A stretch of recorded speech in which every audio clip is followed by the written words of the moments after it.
और अभी कुछ इतनी पीछे जाने की भी जरूरत नहीं है। 2018 के इलेक्शन के बाद जाएंगे तो फिर तो 2018 के इलेक्शन के बाद आपके भी जब पीछे जाएंगे तो फिर मैं पर्सनल नहीं होना चाहती कि आप भी पता नहीं कल किधर जाएंगे और फिर कल किधर थे। So let's not be personal, have arguments. If you have solid arguments then have arguments. दूसरी बात ये, एक तो मैं खत्म कर लूं प्लीज, वरना मैं कर नहीं सकती बात। मुझे आदत नहीं है ऐसे गुफ्तगू करने की, इनको होगी क्योंकि इनकी तो सिखाया ही ऐसे जाता है। पढ़ते तो है ही ना माशाल्लाह।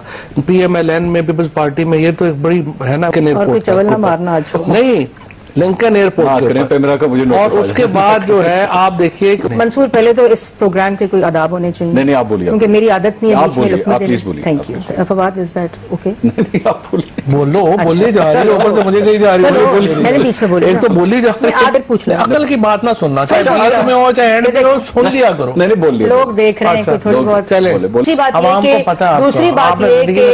दूसरी बात ये कि इनसे ये पूछिए, ये बस ये गुफ्तगू है, कोई नैरेटिव नहीं है। और कारकर्दगी जो है, कारकर्दगी सिफर है, जिसकी वजह से ये एटीट्यूड है। सच कब बोला था? अभी गुफ्तगू चेक करें। आगे चलाऊं मैं मंसूर के कहने का मतलब यह है कि आपने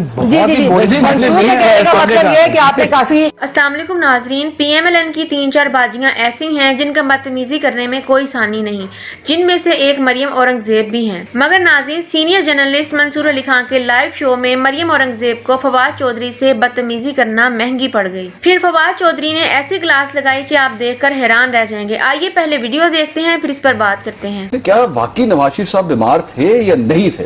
मरियम औरंगजेब साहब भी आज यहाँ पे मौजूद है, बड़ा क्लोजली उनकी बीमारी के दौरान वहां पे मौजूद भी थी, तीमारदारी करती थी, उनको सारी अपडेट्स पता है। देखिए बात यह है कि मेरा तो इशू नहीं है कि वो बीमार थे या नहीं थे, और यकीनी तौर के ऊपर अगर PMLN कह रही है, फैमिली कह रही है वो बीमार थे तो बीमार होंगे। अच्छा, मेरा पॉइंट ऑफ व्यू तो सिर्फ ये था कि अगर वो बीमार हैं तो उनके साथ वही सलूक करें ना जो बाकी बीमारों के साथ हो रहा है। ठीक है, सिर्फ इशू ये है कि आप जब बाहर भेजते हैं इस तरह से एक करके, एक सिंगल आउट करके, तो फिर जब आपका जो आर्टिकल 4 है, आर्टिकल 25 है, एक पाकिस्तान एक कानून, ये सारा नैरेटिव फिर आपका उसमें मुतासर होता है। अच्छा, सो मेरा तो पोजीशन जो थी वो कैबिनेट में भी यही थी, वो बाहर भी यही थी, और इसकी वजह से मुझे लगता है कि पाकिस्तान में नुकसान हुआ है। आपने कहा वो वापस नहीं आएंगे? मुझे नहीं लगता, जब तक कि कोई मामला उनके फेवरेबल एक सेटअप ना हो जाए, वो ना हो, वापस नहीं आएंगे। अभी भी नहीं लगता? अभी भी नहीं लगता। मरियम साहब आएंगे वापस? देखिए, ये उस शख्स के बारे में कहा जा रहा है, उसकी तारीख देखना बड़ा इंपॉर्टेंट है, और अभी कुछ इतनी पीछे जाने की भी जरूरत नहीं है। 2018 के इलेक्शन के बाद जाएंगे तो फिर तो 2018 के इलेक्शन के बाद आपके भी जब पीछे जाएंगे तो फिर मैं पर्सनल नहीं होना चाहती कि आप भी पता नहीं कल किधर जाएंगे और फिर कल किधर थे। So let's not be personal, have arguments. If you have solid arguments then have arguments. दूसरी बात ये, एक तो मैं खत्म कर लूं प्लीज, वरना मैं कर नहीं सकती बात। मुझे आदत नहीं है ऐसे गुफ्तगू करने की, इनको होगी क्योंकि इनकी तो सिखाया ही ऐसे जाता है। दूसरा ये, जो भी रहे हैं, लेकिन एक होना चाहिए डेकोरम ऑफ एनी कॉन्वर्सेशन। दूसरी बात यह है, कभी 50 रुपए का हेलीकॉप्टर उड़ जाता है, कभी प्राइम मिनिस्टर 55 रुपए का, सॉरी 5 रुपए, मैंने 55 रुपए का, और वो भी इनका तखलीक किया मुझे साथ में, राइट्स इनके रिजर्व, 5 रुपए का हेलीकॉप्टर चल जाता है। कभी चीप गिमिक्स के लिए ये वजीर आजम हाउस यूनिवर्सिटी बन जाता है। जो दो बातें इन्होंने की, एक तो 55 रुपए का हेलीकॉप्टर, मैं आपसे पढ़ते तो है ही ना माशाल्लाह।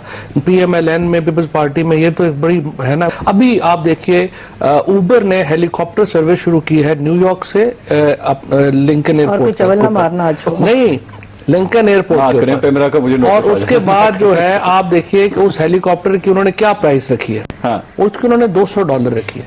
आप उसको देख लें वो कितने का बनता है। इनका असल में प्रॉब्लम ये हो जाता है, क्या जो न्यूयॉर्क सिटी से एयरपोर्ट जो ट्रेवल है, अच्छा, उन्होंने $200 रखा है। अच्छा, उसका किराया। अच्छा, मैं ये कह रहा था कि जब हेलीकॉप्टर आपका अपना है, पायलट को आपने पैसे देने ही देने हैं, मेंटेनेंस आपका नहीं है, तो सिर्फ फ्यूल ही का खर्चा है ना। फ्यूल का खर्चा जो है वो इतना रुपया है। अब चूंकि उन्होंने जो है वो इसको एक ट्विस्ट देना होता है, इसी तरह से जो यूनिवर्सिटी है प्राइम मिनिस्टर हाउस की, प्राइम मिनिस्टर हाउस के पीछे एकड़ों में जमीन पड़ी हुई है। अगर आप उसको एक रिसर्च इंस्टीट्यूट बनाना चाह रहे हैं तो उसके ऊपर आप, मतलब उसमें क्या बुराई है? मैं सिर्फ अभी फवाद ने जितनी बात की, एक तो फवाद को इकोनॉमी का पता भी नहीं, लेकिन बात हमेशा इकोनॉमी से शुरू करेंगे। अच्छा, और इन्होंने हमारी गवर्नमेंट की इनकॉम्पिटेंसी का जिक्र इकोनॉमी से स्टार्ट किया। कुछ मारूजात में आपके सामने, क्योंकि टाइम आपका शायद और टॉपिक्स हों, लेकिन बात सिर्फ ये, जब हम हुकूमत में थे और जब हमने बिल्कुल लिया, आप भी उनसे ले लेते तो आज मुल्क बेहतर होता। दूसरी बात यह है कि पहली बात इनकी अब आप देखें विजन, कि मिफ्ता से लिया है कि इसहाक डार से लिया है। मुल्क तबाह हो गया। मुल्क के अंदर जो 6% क्योंकि मिफ्ता कहते हैं इसहाक डार को इकोनॉमी का कुछ पता नहीं। मंसूर, पहले तो इस प्रोग्राम के कोई आदाब होने चाहिए। नहीं आप बोलिए, क्योंकि मेरी आदत नहीं है आप बीच में बोलिए, लुकमा आप देने। प्लीज बोलिए। Thank you Fawad, is that okay? नहीं आप बोलिए। बोलो, बोली जा रही है, ऊपर से मुझे कही जा रही है। चलो, मैंने बीच में बोली एक तो बोली जा रही है, आदत से मुझे कह रही मजबूर है। होना तो फिर ऐसा होता है। अच्छा, पहली बात ये है कि हमने जब इकोनॉमी संभाली तो जो इन्फ्लेशन रेट्स और इनकी ढिटाई ये है कि ये इकोनॉमिक इंडिकेटर्स जो हैं, जो आप मीडिया ने भी हाईलाइट किए, उनको अपने ही 2-3 महीने और फिर हमारी पहले साल से कंपेयर करते हैं। व्हेन अगर इकोनॉमिक्स पढ़ी हो तो उसका बेहतर इनको अदादो शुमार पता होने चाहिए। बात मुख्तसर इतनी है कि 5 साल ना बात करें, लोग आपको भूल जाए। मैं खत्म कर दूं एक एक करके या चलो लोग, मैं कहता हूँ इकोनॉमी पे ये बात ना क्या करें, मैं इनको पहले अच्छा, भी मैं कहता बोल हूँ, लूं। क्यों इसलिए ना क्या करें कि लोग इनको भूल जाए। इकोनॉमी पे इसलिए बात ना इकोनॉमी के करें। ऊपर जो इन्होंने जो एक खौफनाक ड्रीम दिखाया हुआ है पाकिस्तान को, जिस ये एक हमें लेके गई है उस कश्ती में जहां पे अंधेरे ही अंधेरे थे, उसके ऊपर आप क्यों लोगों को याद कराती हैं ये दोबारा कि हम इकोनॉमी के ऊपर बात करें? आप बोले, अब पहले पूछ रहे हैं। नहीं वो बोलिए उन्होंने बोल लिया। फिर पूछ रहे हैं। अकल की बात ना सुनना, चाहे अच्छा, बात में हो चाहे एंड में हो, सुन लिया करो। मैंने बोल लिया। लोग देख रहे हैं अच्छा, कि थोड़ी बहुत चले बोले आप दोनों काबिल एहतराम है। देखिए अब मेरी आप वो दोनों से इसके एक सामने रिक्वेस्ट है। आखिर में खत्म।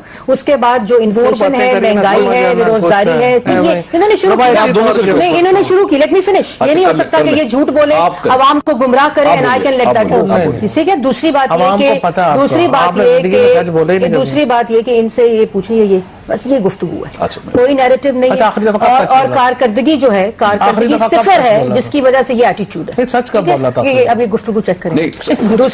दूसरी बात इकोनॉमिक जो हमने भी IMF सर्विसिंग की, हमने IMF को रोल आउट किया, हमने IMF को खत्म किया। इन्होंने कहा खुदकुशी कर लेंगे, IMF नहीं जाएंगे। IMF जाकर पूरा IMF यहाँ रिक्रूट किया। खुद कह दिया हफीज शेख साहब ने कि हम लोगों ने जो स्टेट बैंक के गवर्नर लगाए, IMF के कैबिनेट लगाए। नहीं ऐसे नहीं। क्यों ऐसे? क्योंकि पता है ना लोगों को झूठ बोलने नहीं, झूठ आप बोल रहे हैं, झूठ आप बोल रहे हैं। और मुस्कुरा के झूठ बोलने की और ये इस तरह की नहीं। अदादो शुमार स्टेट बैंक के, तो इसका ये मतलब नहीं। मंसूर के कहने का मतलब यह है